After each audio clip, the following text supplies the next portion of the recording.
Cool. How we doing? Welcome. That's Sean? Awesome. So my name is Owen Leach.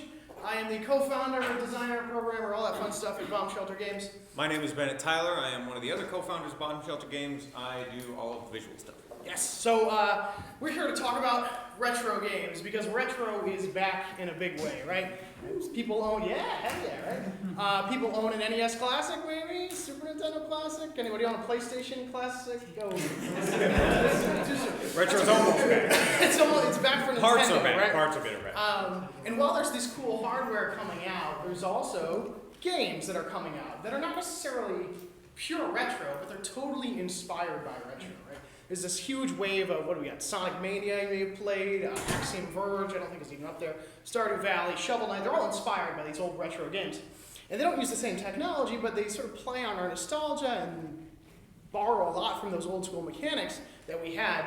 And because of that, we thought, man, what a great way to make money. We're going to copy that. So we've been working and making retro games now for, since when did we start Ballistic? 2014? 6 years? Too long. Yeah. But our latest project, Depths of Sanity, we're working on now.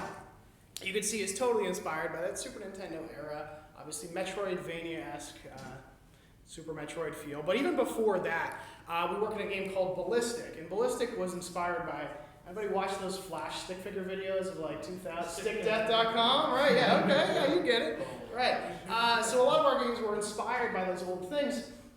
And then through doing that, we've learned a lot about what it takes to make a game that truly feels retro while still appealing to modern audiences. So we're going to talk a lot about three main categories. First, we're saying, if you today want to go out and make a game that feels retro, that harkens back to those days, what do we need to think about? What do we need to consider? So we're going to look at the technological considerations, the design decisions we need to make, as well as sort of balancing the player's modern expectations and our responsibilities as game developers versus sort of what it used to be back in the day. So to start, when you approach your first game, you kind of have to ask yourself, how am I going to make this thing, right? You have the decision to make, am I going to use a commercial game engine or am I going to make one myself? Now, fortunately, this decision was made for us because I am totally incompetent in programming and I cannot code a custom engine, but maybe you can. And ideally, this is probably the best way to go, is because what's going to happen, you're going to hit a lot of restraints from modern game engines that try to force you to make modern games. And we're going to look at a bunch of different examples from that. And if you could program your own engine, you're going to get the exact result that you want. But again, that takes a lot of technical know-how, so that might not be a possibility for you. So there are a lot of different commercial engines out there that you could use. So anybody an RPG Maker person? Okay, good. Okay, nice. Unreal 4, maybe you've seen some games of that. Unity is obviously a big one, right? Godot, what was that? Twine, Ren'Py, GameMaker. And these are pretty successful in that retro space. And we don't see any sort of trend towards any one of those engines specifically. So maybe To the Moon was made with RPG Maker, Cuphead with Unity. If you played Octopath, yeah, Octopath is made with Unreal. Hyperlight with GameMaker. Messenger with Unity. Yep, Messenger with Unity. Doki Doki, if you played that one, was made with Ren'Py. It's a Visual Studio engine. But if you were to choose a commercial engine, what's going to happen is trying to fit a square peg into a round hole. You're going to come into a lot of things that just impede your progress when you're trying to get that NES or whatever console you choose feel. So to show an example, we started making Ballistic with Unity 2, maybe? Even Unity 3. It was before Unity even supported 2D. So there was no 2D animation in it. We actually had to use a plugin to do 2D animation. So to even create the illusion that this was 2D, it is in fact horribly awful looking 3D space, right? It's just us taking planes and just I'm like modern day me developers like weeping knowing what we did to make this game work. But taking 3D objects and just lining them up with an orthographic camera to make it look like that. The beautiful irony of it being that it's a 2D rendered, 3D looking space rendered in 3D yeah, to right. look 2D. It's not too much, it's a problem. It makes no sense. Right, and so obviously we chose Unity, and that was sort of a choice out of convenience because that's what we were comfortable with, that's what we used a lot. And thinking back, like, hey, if we wanted to make a game that felt like a Flash game, maybe we should have used Flash, right? But that really limits really limits how we could commercialize, like how we could sell this game. I can't sell a Flash game on Steam and that sort of thing. So we needed something that could export out to a Windows build that would run stably, and then eventually maybe get ported. So we had web builds and all sort of fun stuff with that. But in order to get this game to work, it was just about plugins, right? We're fixing the game engine to work, I guess, less efficiently, right? To not use the fun new technology, but to go back to the old ways. So, I mean, I could give you a laundry list of sort of the plugins we use today and back then, but, you know, importing SVGs, dialogue, 2D navigation still doesn't work in Unity. It's still all 3D based. Tile mapping, they add it now, but tile mapping kind of sucks in Unity, so we do plugins for tile mapping and a lot of different things. But yeah, even back in the day, there wasn't 2D animations. We even had to have a plugin for 2D animation. Because the game engine fights against you. There are a lot of features that are just hard-coded into these engines that go against what you want. So anti-aliasing is like a standard thing, and if you're making a pixel art game, don't do anti-aliasing, right? If you don't know what that is, it's like if you take a jagged line, it adds these like semi-transparent pixels to make it look smooth, and that's like totally the opposite of what you want. So we don't do that. It adds MIP mapping, there's bounce light, you have 3D cameras, 3D lighting, anisotropic filtering. All these things get in the way of the aesthetic that you're going for. All right, so you kind of have to fight back against it and be conscious of that there's very specific criteria, and I can walk you through it if you want to make retro games in Unity. We can walk you through how to import textures and all those sort of settings you need and how to set them up right. But yeah, just be conscious of the engine hurting your progress. And you have to go from here? It's not only the engine that's going to get in your way too. A lot of places these games are going to land when you're done making them are going to hurt it too. You know, you go back far retro enough, you're talking about SD, you're talking 4x3, and you're talking about these tiny little cathode ray tubes that used to be on. So this is actually to scale. Well, it's not physically to scale, but they're to scale to each other. You see standard def, how small everything used to be. And full HD, that's a lot of what people have in their TVs in their homes now, 1080. It's fairly standard, but 4K is becoming that new standard. My monitor and my TV at home, both 4K, and 8K is just around the corner. I know it looks insane, but it'll be here in less than 10 years, no problem. We'll probably be talking about 16K after that point. The problem is if you blow something up that used to look all right, and let's be serious, we all know that on those old TVs, everything looked all right. It looks fine. When you blow that up to 4K, it no longer looks all right. It looks pretty bad. And this is to the nth degree because of how big this is getting blown up from an actual single pixel size. But this is what Owen was talking about earlier about anti-aliasing and your pixel art. It just swamps it, renders it completely inaccurately. You get this muddy looking, these blurred edges because it's taking all of your nice, fine, crisp pixel lines and it's just muddying it up all over the place. Because they're not used to that. It wants to scale it up to something that is, you know, perceivable. It takes a small JPEG and it blows it up and you can kind of see the shapes that you're looking at. So you need something else. And this gets into some of these programs, these plugins, and you can find tools that will help retro game makers like yourselves if you're trying to make these types of games. So there are pixel-specific programs that will help you create pixel art because when you have those 4K displays, when you get pixel art to display correctly on it, oh, it's just beautiful. You get these clean, crisp edges on your pixels that really just make everything pop and allow you to do all kinds of cool, fun things and get all kinds of great designs. So I also want to piggyback on that. That old technology used to hide a lot of the flaws with your pixel art. So now that we're hyper-resing it, where, I mean, yes, it's still, but it's being displayed so truly, you're not getting scan lines or anything to distort it. You really have to be good at pixel art, and it is an art form that I guess people don't appreciate. Now, I can't draw for my life, so Bennett's quite talented, but it's not something that's easy to do, and it really exposes your flaws if you play a pixel art game in 4K and you're just staring in the face how bad it is. Absolutely. There are other smaller technical considerations, especially when it comes to pixel art. So, and right now, that's what our current game is built in. A lot of retro games to get that feel are built in, so we're going to harp on this for a little bit. But one of the problems with pixel art on those massive pixels is the amount of pixels that you're actually working with. And I apologize, I'm about to say the word pixel a lot.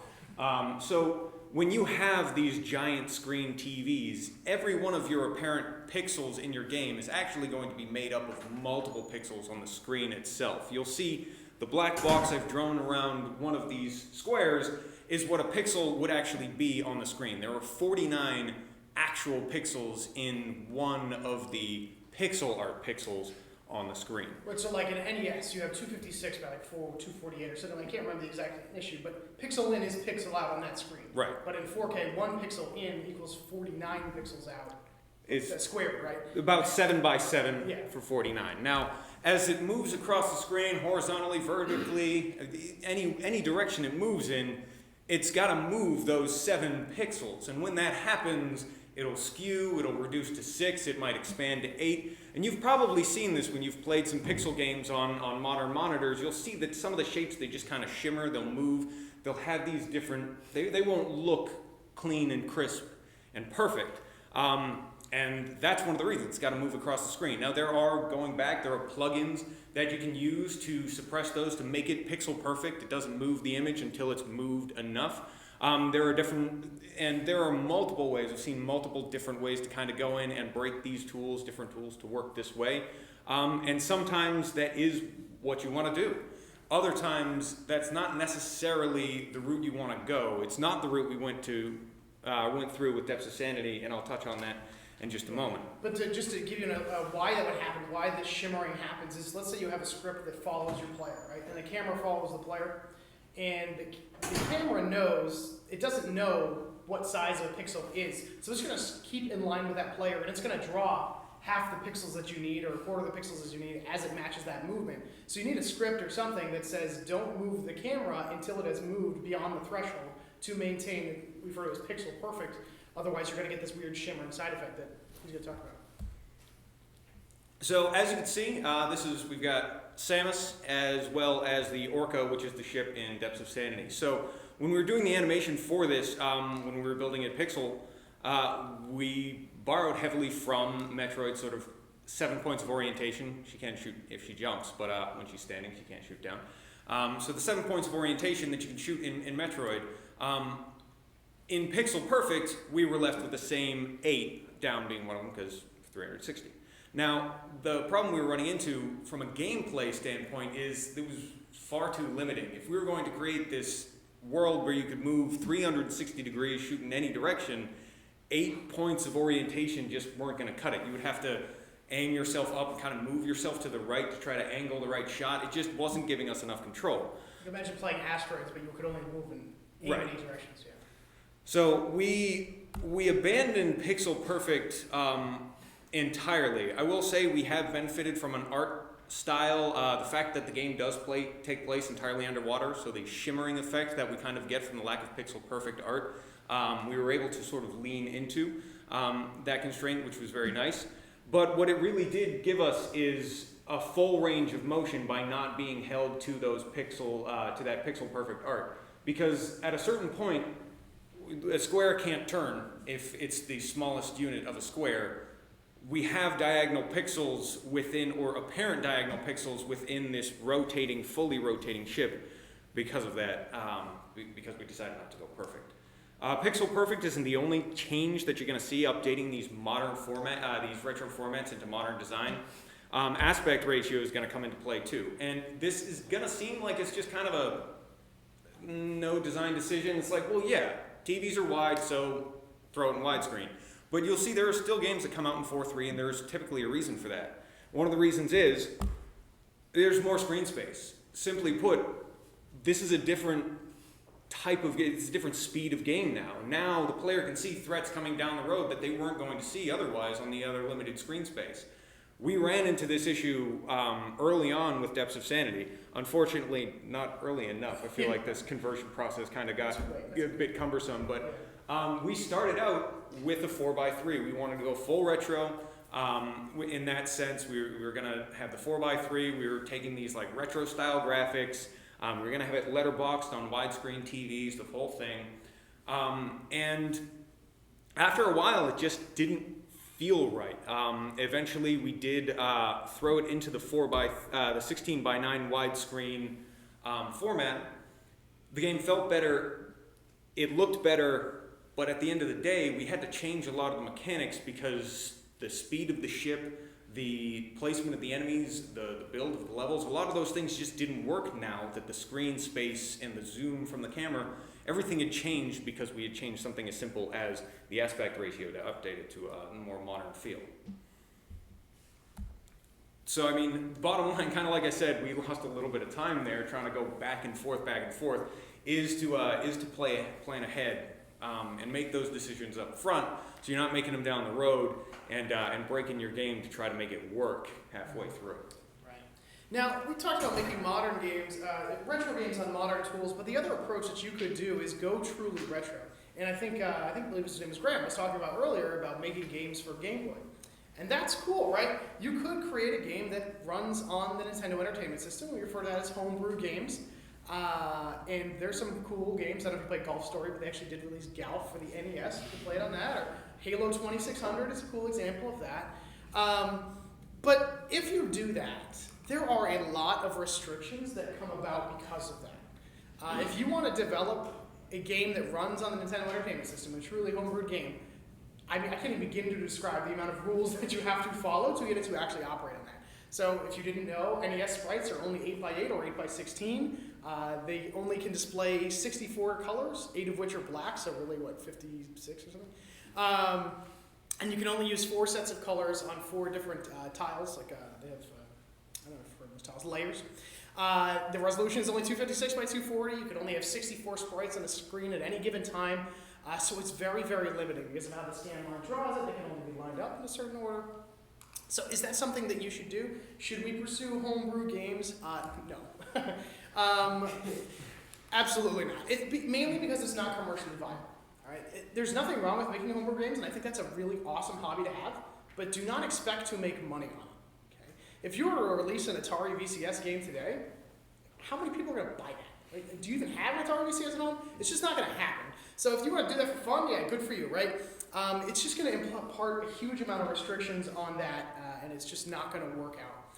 And also, retro graphics, they're not really that good, okay? You might remember them as being awesome, but you ever played Pac-Man on the Atari? Like, it's awful. Like, it led to the video game crash, right? So yeah, we want to avoid it. It's a fun hobby, but we can use those same restrictions to inform our design decisions. Okay? We can use the idea of limited color palettes to create the feeling that this game takes place on the NES or the Super Nintendo or whatever, but just keep them in mind to help you create more convincing aesthetics or mechanics, right? Because this kind of goes back to this idea that retro is back. It's not about going back and actually playing those games, because we could do those things. There's a reason they're updating these consoles and they're putting them on these new mini high resolution HDMI devices that you can play, because it's, sometimes dead is better, and sometimes you have to leave the dead things in the past. However, that doesn't mean there aren't tons of things that we can not only borrow from them, but also take from them going forward. Those are the same thing. Right. Just the one thing. Just think back on the games that you loved. Maybe you loved Samant or Dragon's Lair or whatever. You go back and play that game, it's probably not that good. Like, that's a tough thing for us to swallow, but these mechanics don't date well. Okay? But there are things that we can pull from them that we do like to create the feeling of these games, but not necessarily the tedium involved in it. If you went and played ice hockey, you probably have fun for 5 minutes. Oh yeah, I remember that when I was a kid. And then you're like, F this, I'm out, right? Same thing happened to us when we went back and we watched a lot of those Flash videos that helped inspire Ballistic. As you go back and you're like, oh, okay, yeah, this was fun for a couple of seconds. I'm gonna go click on another one. Okay, that was fun for a couple of seconds. There was a reason to take it out of that sort of Flash format, borrow those ideas and bring it to somewhere else and expand upon them, make them something new. Right, so if we look back at these old games, we can take certain mechanics that were interesting, really try to identify the key feeling that the player was feeling at the time and think, how can I recreate that? Were the grappling hook mechanics of Super Metroid really that enjoyable, or was it cool to be able to traverse spaces in a new way? Was Blaster Master interesting as a game, or was it cool just because you could get out of your ship, right? Try to distill down the emotions that you had and how can I recreate that in the games that we have. So it's about finding that balance, right? Capturing the positive without getting those really bad mechanics that we had in old games. So we're going to look at some of the good mechanics that came out of old games, as well as some of the bad mechanics that came out of old games. So some good retro mechanics that we've seen and that have become successful with modern audiences are crushing difficulty. That's one that people like, right? So if you've played Cuphead, or you've played Dark Souls, or you've played Ikaruga, or anything, super hard video game, people actually like that. There was a time where, I don't know, we just sort of stopped respecting the player's intelligence. If you've played any sort of Call of Duty game, go this way, shoot this person, this way. It's sort of like pushing you along. It's like, hey, I want to play this game how I want to play it, and I want to die, and that's okay, right? So crushing difficulty was actually a positive thing that we see. We like fast-paced, high-risk, high-reward action. Okay, old school games really didn't hold back. This almost ties into that crushing difficulty, but really, really fast. Things are happening, right? Remember that? What's that? The cycle bike game from Battletoads or something like that, right? Super high, fast stuff that really gets your blood going.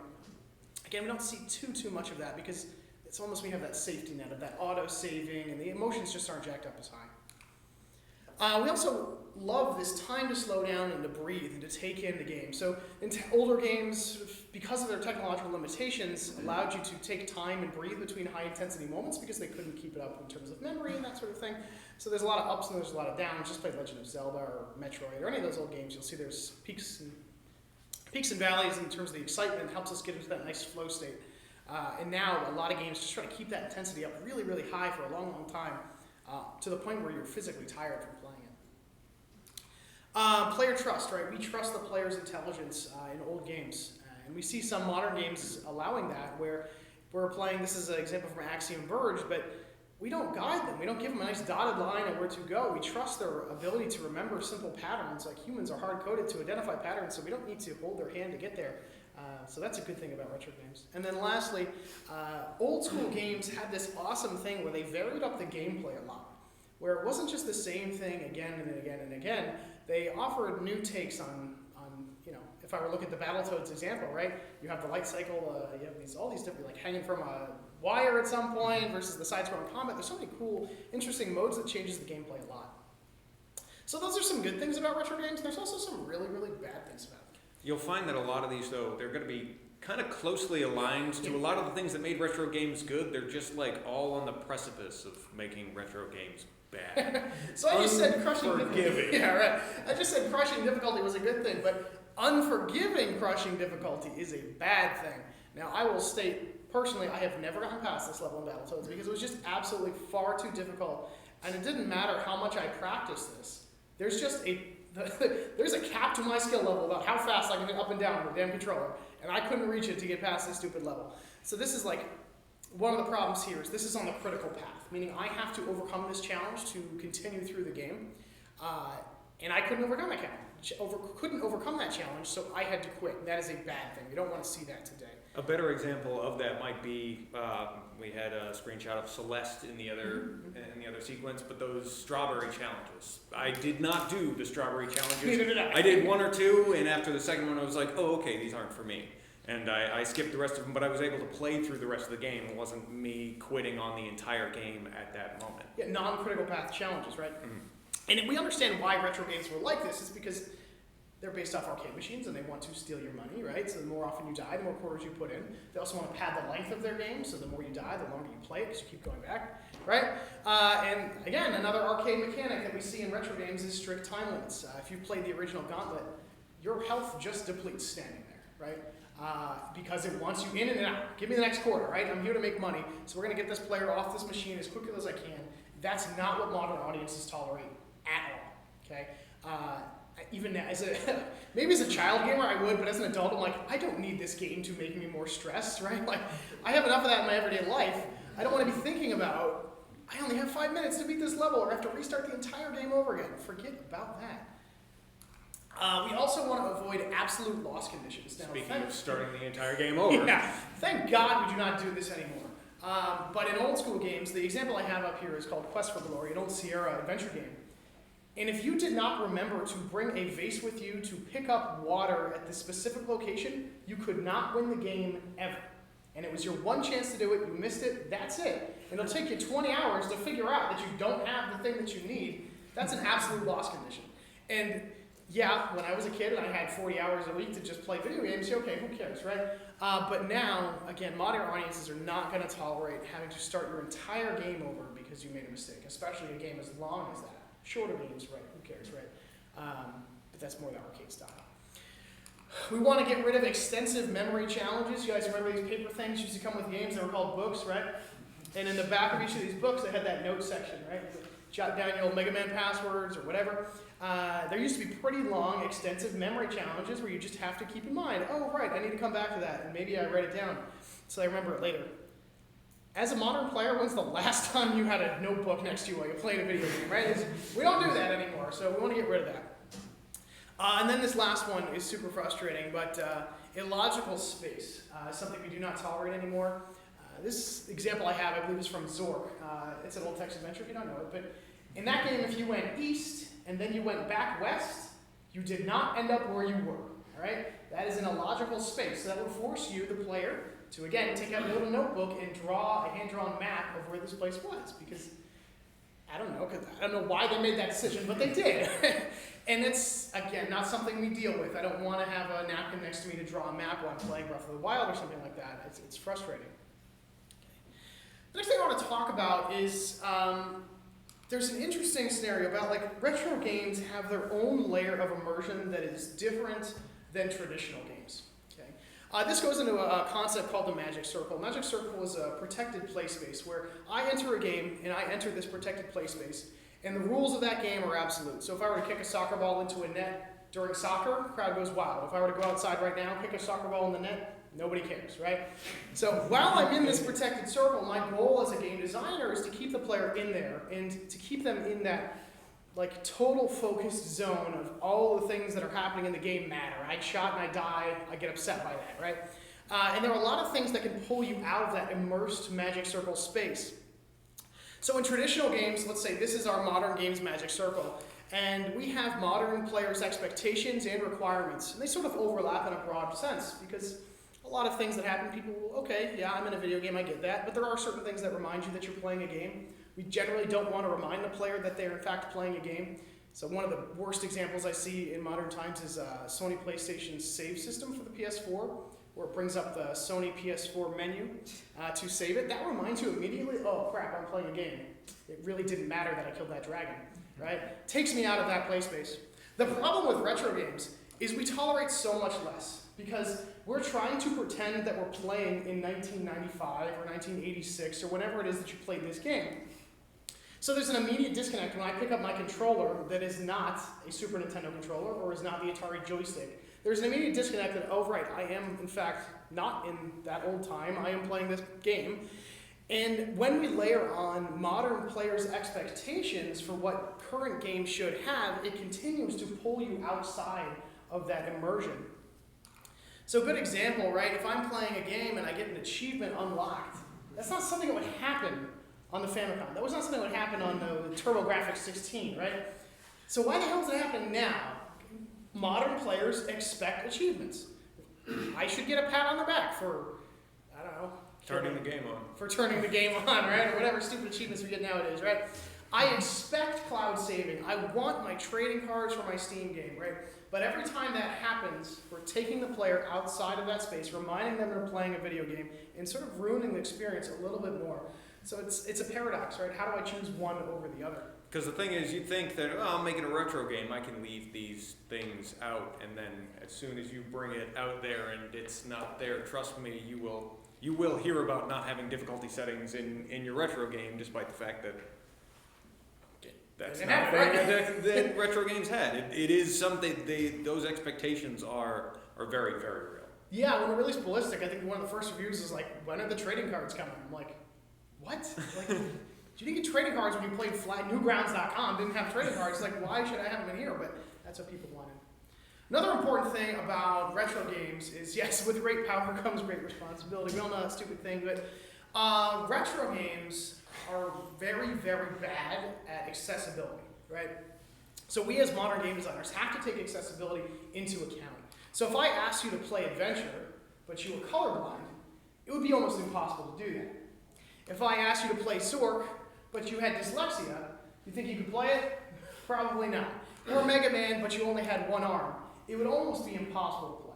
Now, games have advanced, just we as a culture have gone beyond and started putting a much higher emphasis on game for players who have certain disabilities or making accessibility a priority. And that's a good thing. We don't want to harken back to these old days because it's going to force players to adapt when they shouldn't have to, right? So this is Broly Legs. He's a competitive Street Fighter player who plays with his mouth, right? But he shouldn't have to do that. We should not use those old school mechanics because it feels right for some players. We should have games that can be accessible, that everybody can play, right? Because games are for everyone. So if we look at some of our, again, it sort of creates these paradoxical moments where it's detracting for some players and adding for other players, but we make it a priority in Bomb Shelter games to make sure that we accommodate for people with different abilities. So colorblind options, that font is for people with dyslexia to read easier, the adaptive controller? Yeah, adaptive controller that recently actually part of a Super Bowl spot. Yeah. On this very topic, which was Adaptive.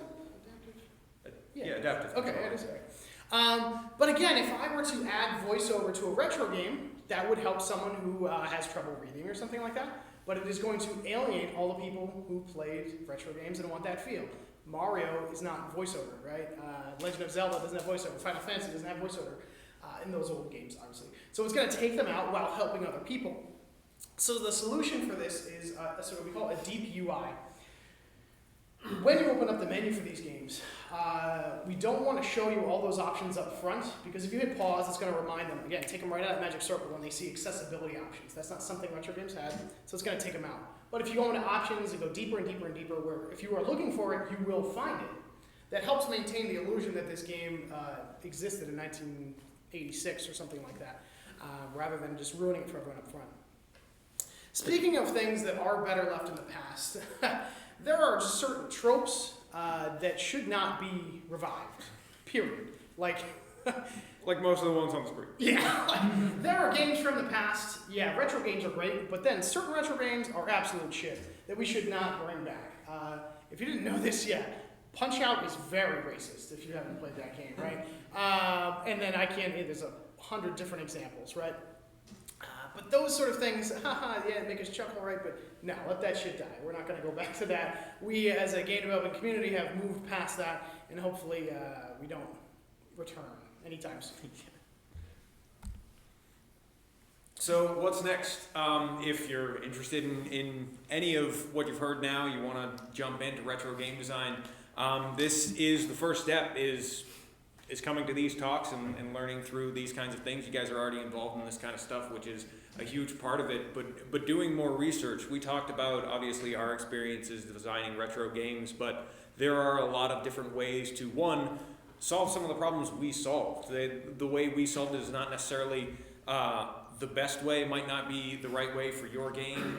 There are plenty of ways to go about this. So really doing research. A lot of what we've incorporated into our games have been, yes, problems we've tried to solve on our own, but we've used a variety of resources to figure out how to creatively solve these problems, these pixel-perfect problems, these ratio problems, all that stuff. And research into the game you want to make. I want to make a game that feels like Legend of Zelda. Okay, great. Go back and find the specific things about that game, that NES game, that speak to you. What is so fun about that game?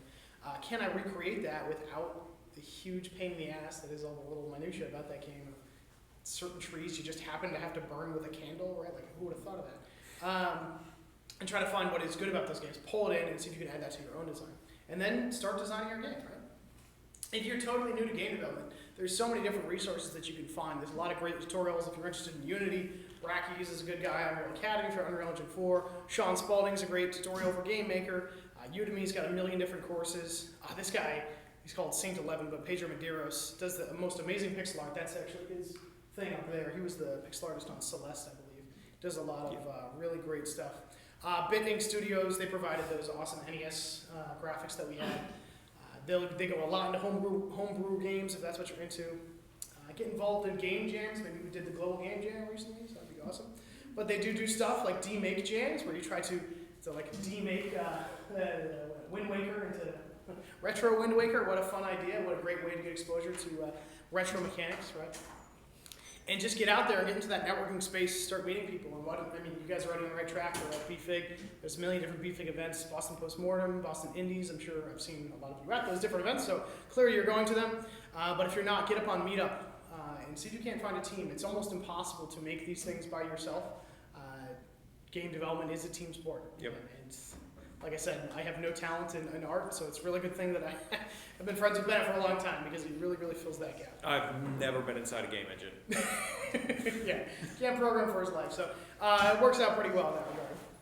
But we want to leave some time for questions and explore anything that you're curious about, even if it's engine specific or technical. I'm happy to answer it, and we put our info up there if you need it. But yeah, sure. Do you know any?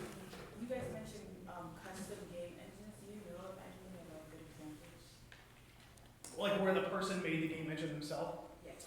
Well, offhand, I don't know of concrete examples, but it's very common. Stardew Valley. Stardew Valley. I was trying to. I had one on the tip of my tongue. So if you play Stardew Valley, It was done by Game Maker. Oh, what game? Yeah. which one was? Axiom Verge. Was a game maker? I didn't know that either. Okay, yeah. They're out there.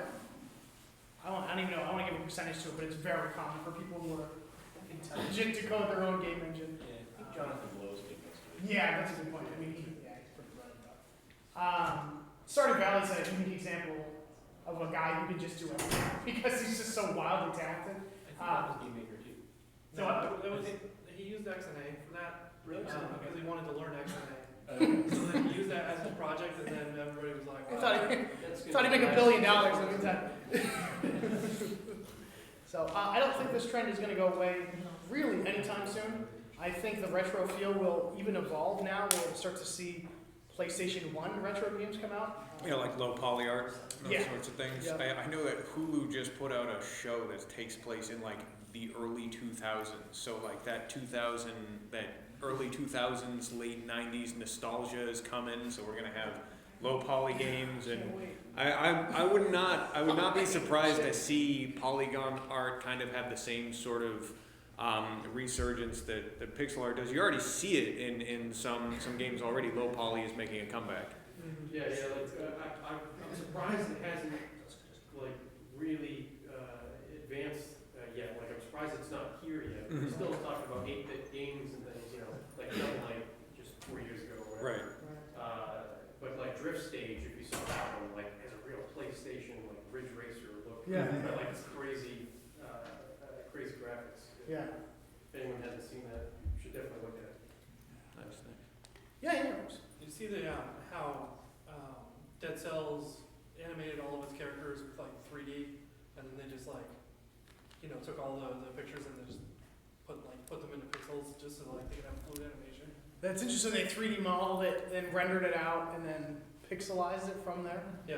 What an awesome adaptation if you don't have the skills of Yeah. pixel art to just totally hack that. And It's that's so cool. sort of like what I was getting into with like different.